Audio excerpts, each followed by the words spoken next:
big hello and a very warm welcome to Leaders of Tomorrow Season 8 with me, Sonali Krishna. Today, we're focusing on a company and a founder that's been very, very positively impacted by the pandemic. This, as we've said in the past, is one of the sectors that's laughing all the way to the bank, and it's none other than BigBasket. Menon is joining me right here to discuss the trials and tribulations of the pandemic over the last 5 months and how he sees very, very exciting category develop as we move forward, unlock, and of course, come back to normal.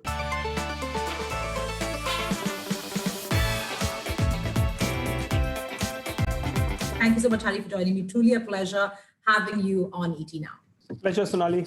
Must have been a very tough and tiring 4.5, 5 months for you, given the kind of uptake you've seen in demand and the kind of bottlenecks you must have seen in terms of supply chain, stocking, all of that. How would you sum up the last 4.5, 5 months for BigBasket and for you personally at the helm? Very, very exciting. Very, very tiring, going forward. But it's been absolutely unprecedented 4 months, 5 months. Never seen anything like this before. From a business perspective, from a personal life perspective, from so many things that that's been happening. So that's all I can say to sum it up. If I had to ask you to zoom in and highlight for me and for our viewers some of your absolutely new issues, new problems that you had to face, which were not thought of, could not dream of, what would they have been? The first thing is, if I just rewind, Sonali, and I go back to 22nd of March, right, which is when the first Janta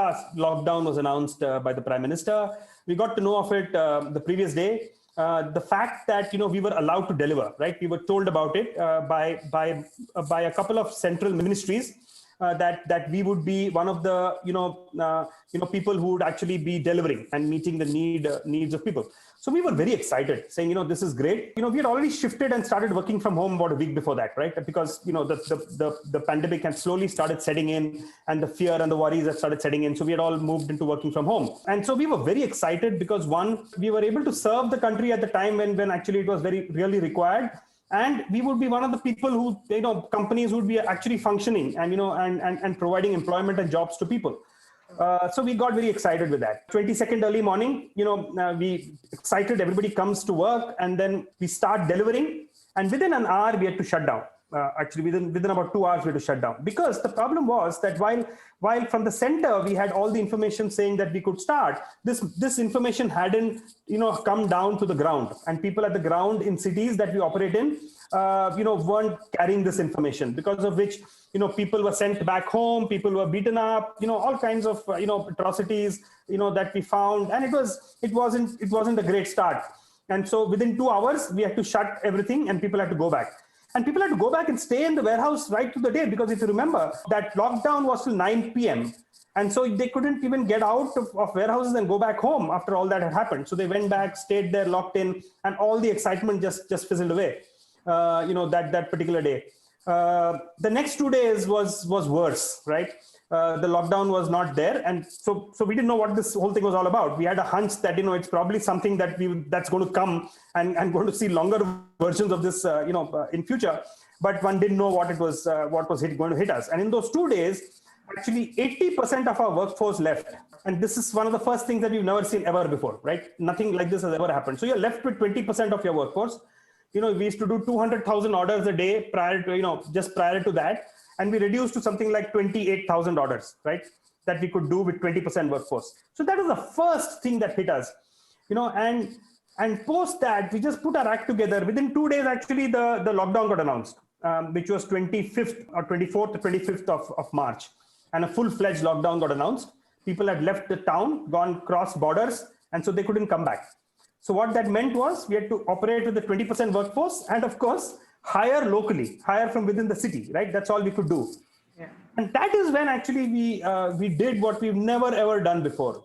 Hired 12,000 people in about 20 days. The supply chain had also collapsed, right? Because other than the farmers, because they were producing, because they weren't affected actually. So we were actually one of the few who were, able to buy a lot of produce from them.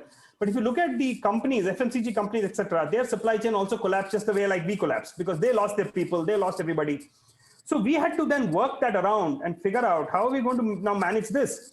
So you can't manage this with 35,000 products. You have to bring that down. And so we brought it down to 3,000 products, because at that point in time, the FMCG companies could only produce more of less, right? So we actually had to match what we could actually buy based on what they could produce. And that number reduced to something like 3,000. Delivery was becoming a big issue. Containment zones, a lot of navigation issues going around, lockdowns, all over the place. So the delivery time we took actually to deliver was much, much longer. So we had to actually modify our own slot-based delivery to doing day-long deliveries. So customers were okay as long as they were getting what they wanted. Time was not an issue. They were not, they didn't want it in 2 hours. It was okay if we got the stuff to them by the evening. So we kind of modified our backend to make sure we delivered through the day, right? So stuff like this are things that in our 9 years, we've never seen before. And Sonali, there are 2 things I want to say here. I feel so good and proud about those 2 things, right? And it's almost become so internal to us. First is, we learned this whole concept of what I call today, and I'll probably write a book around this, when I get a little time, is doing more with less. This is something that we actually internalized across the organization, saying we are constrained on every resource. We're constrained on people, we're constrained on everything that you can actually think of, right? And so this concept of doing more with less is something that we had to internalize, and we had to tweak processes, tweak technology, do so many things to actually increase productivity of what we were doing with lesser people, with lesser resources, with everything being less, with resilience, right? We needed to build resilience within the organization because there was so much fear, worries, so many problems that you're facing. You had to navigate those issues and come out of them on a daily basis. So you had to build an organization that was absolutely resilient in your mind, in your heart, in your soul, in everything you do, right? And so that is the other thing that we were so successful in doing. And frankly, while we asked people and told people that this is what we need to build, hats off to my team, hats off to that delivery boy at the end of the day, who was so resilient, who built resilience within him and said, this is a national duty and we need to go and deliver, to it. So these are the 2 things which I must tell you that we actually built internally, which is this whole concept of doing more with less and building an organization with resilience that helped us cross all those issues and get past all those issues. So if I had to ask you to 5 months into COVID, what would you say? How much has your sales accelerated? It's doubled. Doubled. So pre-COVID to now, the sales have doubled. Well, that's one thing. Sales have doubled. We've also, on a run rate perspective, crossed the $1 billion mark. So we are, that has happened. But what's more important, is something that I want to share is that the business has become profitable, right? And that is one of the best things that, that really happened to us.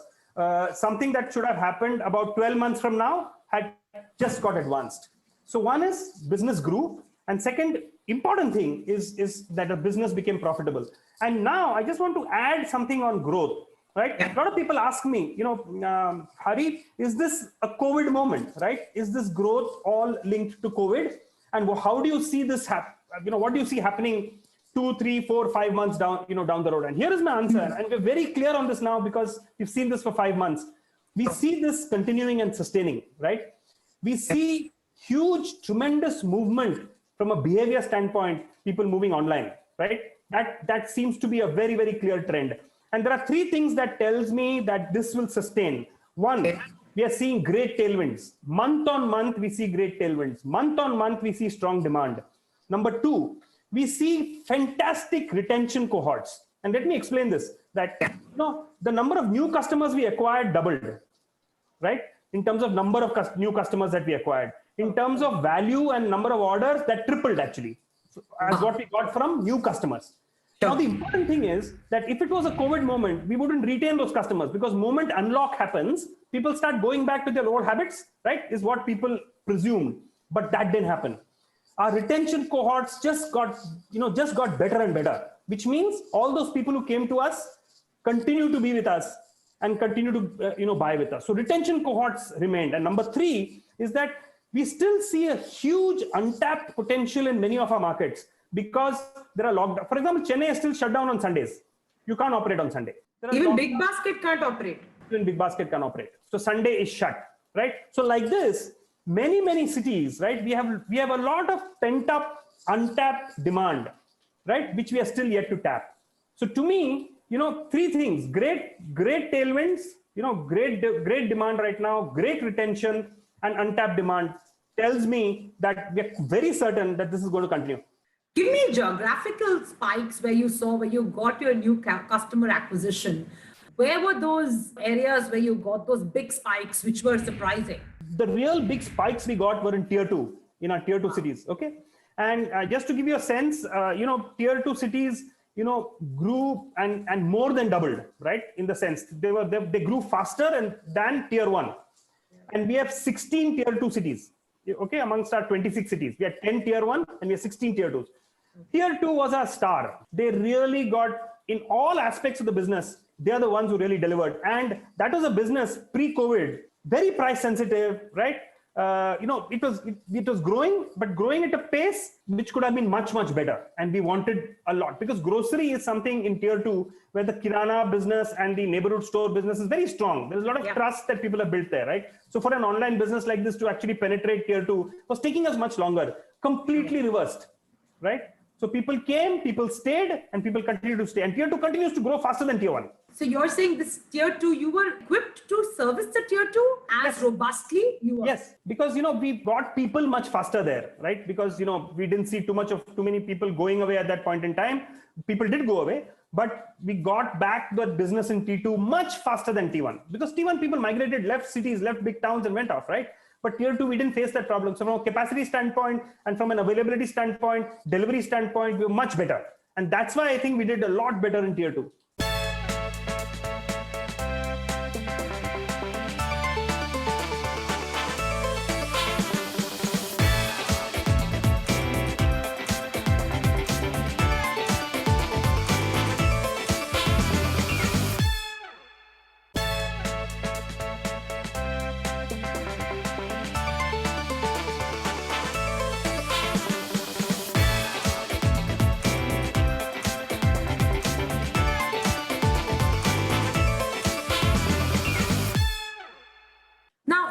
Ask you, pre-COVID, in terms of COD versus a wallet or net banking or any of those payment modes which are digital versus COD, what would have been the skew? Pre-COVID, cash and digital options were about 50-50.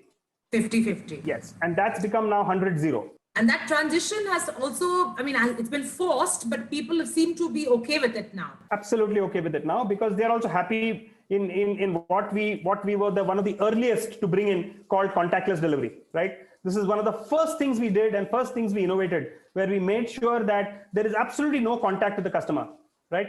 And the first thing we had to do was remove cash or remove card on delivery.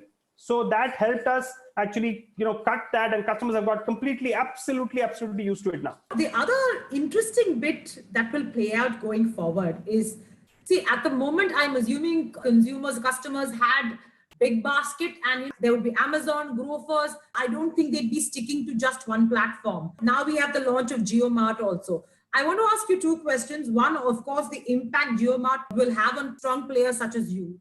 B, how does a player like you ensure that my loyalty only sticks with you, that I only become a BigBasket consumer and I do not go to any of your other competitors?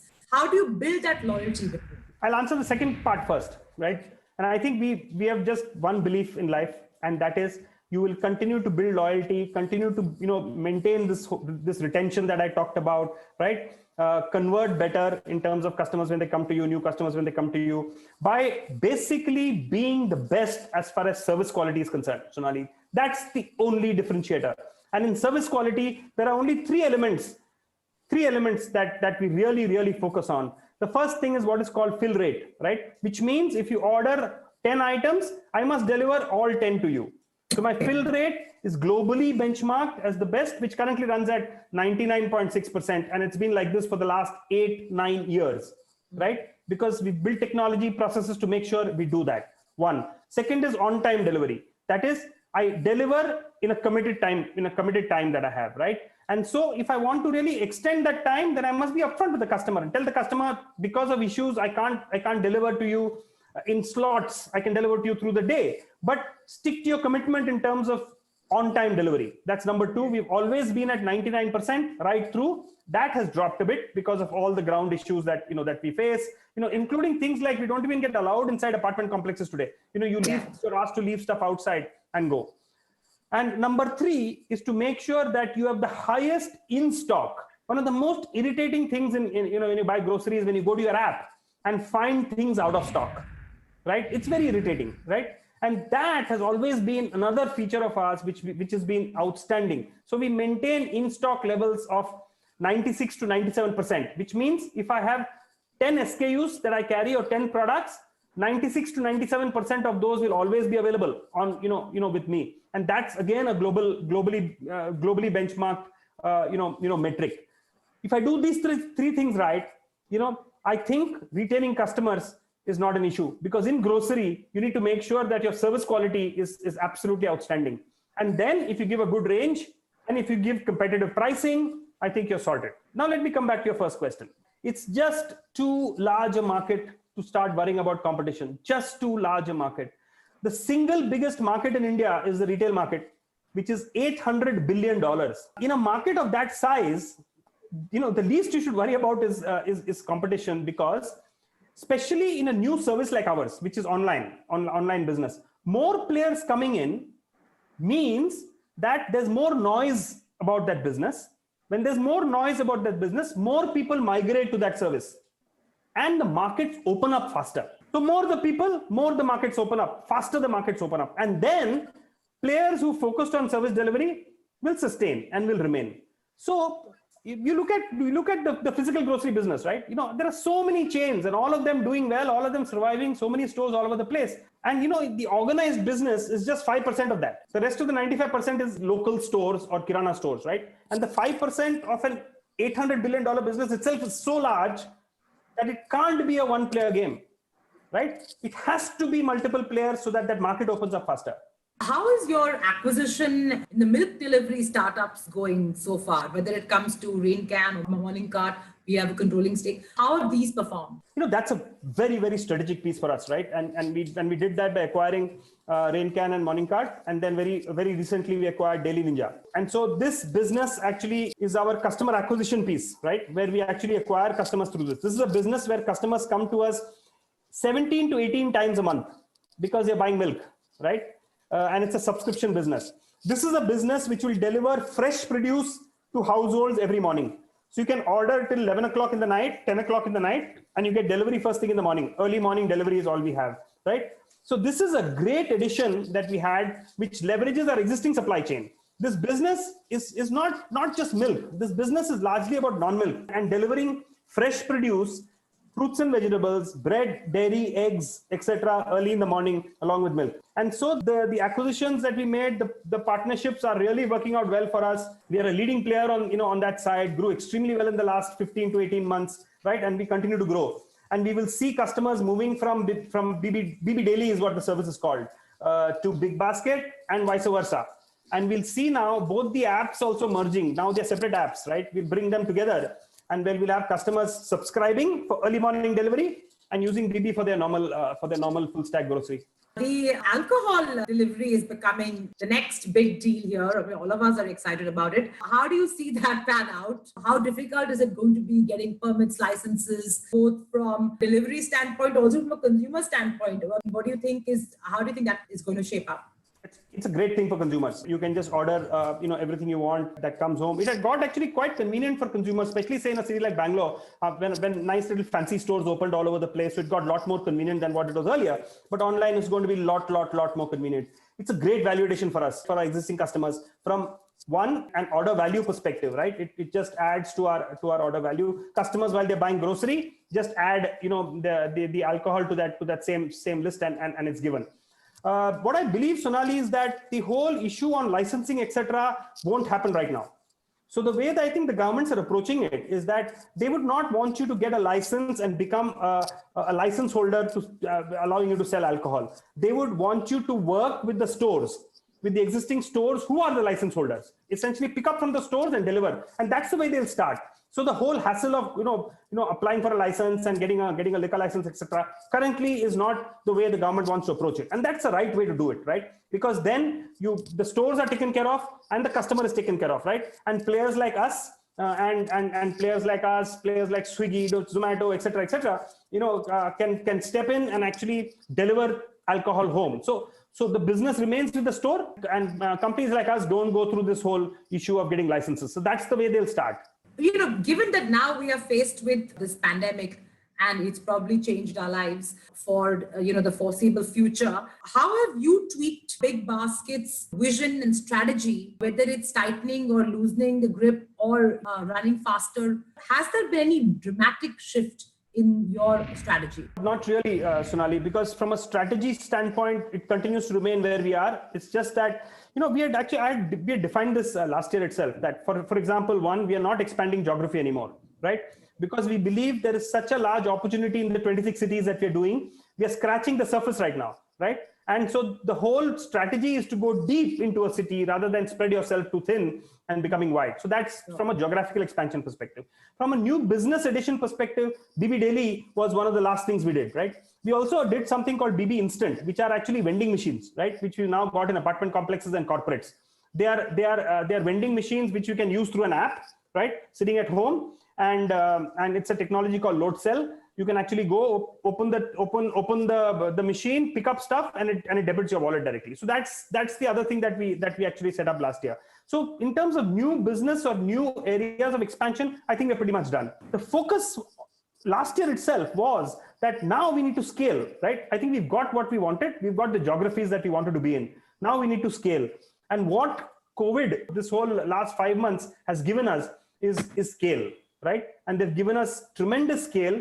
And because of scale, it's given us a business which has now become profitable. And this was anyway our next goal, right? So from a strategy standpoint, we are not looking at any more acquisitions right now. We're building certain categories also internally. For example, meats. That's something that we are really starting to focus on, right? And build that category out right from building the supply chain. On that note, thanks so much, Hari. Thanks for your candid insights and all the very best going forward. More power to you and BigBasket. Thank you, Sonali. Thanks so much.